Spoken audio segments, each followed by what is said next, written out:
తమకు చెందిన భూమిని కొందరు వ్యక్తులు కబ్జా చేసి ఇబ్బందులకు గురిచేస్తున్నారని మామిడిచెట్టి నాగేశ్వరరావు అనే వ్యక్తి అంబేద్కర్ కోనసీమ జిల్లా కలెక్టర్ కార్యాలయంలో జరిగిన ప్రజా సమస్యల పరిష్కార వేదికలో ఫిర్యాదు చేశాడు.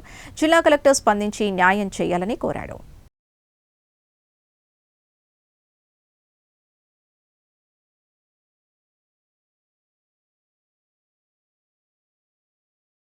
యామగిరి తోట అండి మాది రాజమండ్రి దగ్గర కడియ మండలం. అయితే మాకు ఇక్కడ కలెక్టర్ ఆఫీస్కి వచ్చామండి. మా చేను అమలాపురం వచ్చామండి.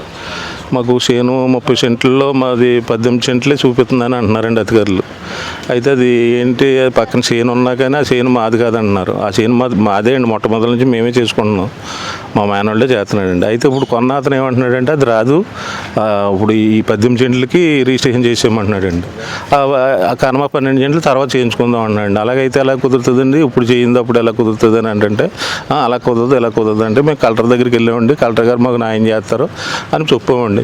చెప్తే అలా కాదు, మీరు కలెక్టర్ దగ్గర కాదు, మేము ఇక్కడ జరగకపోతే లోకేష్ దగ్గరికి వెళ్తామని కూడా చెప్పామండి. మీరు ఎక్కడికి వెళ్ళినా కానీ మేమే చేయాలని వాళ్ళ తమ్ముడు లేఖర్ అంటండి. ఆ లేఖర్ గారు చేనుకొని ఆయనేమో ఈయన కూడా కమిషన్ బాక్ వ్యాపారం చేస్తాడండి, చేలుకొని అమ్ముతూ. ఇలాంటివి చేసి మొత్తం మీద ఈ 12 సెంట్లు మాకు ఎగ్గొట్టేయాలని వీళ్ళు మొత్తం మీద ఆ 12 సెంట్లు చేయకుండా రూపాయలు పెంచేసి ఆ గొట్ట అవతల మీద కదన్నట్టుగా ఈ ఎంఆర్ ఆఫీసు సర్వేయర్ గారితో మాకు చెప్పిస్తున్నారండి. అది మాది మురుగు అంటే వాళ్ళు ఇంటలేదండి.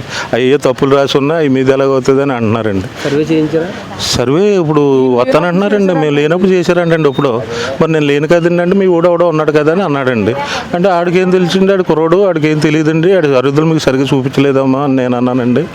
అంటే ఇది బూదు గడి దాకానే ఉంది మీకు అని అన్నాడండి. బూదు పంట బూదు అని మాసేలో ఉందండి, నిలువు బూదు కూడా మాసేలోనే ఉన్నట్టు రాశారు. 30 ఎకరా పక్కన ఇంకా 3 ఎకరాలు చేను తడాలండి మా బోధంట వెళ్ళి. మేము అడ్డు చేయకూడదని మాకు ఆ బోధని అలా రాశారు.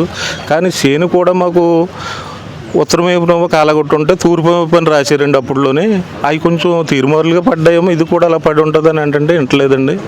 సరే వస్తామని అంటున్నారండి. కలెక్టర్ ఆఫీస్కి వస్తే కలెక్టర్ ఆఫీస్ వాళ్ళు ఫోన్ చేస్తే ఈ వారంలో వచ్చి చూస్తామని అన్నారండి.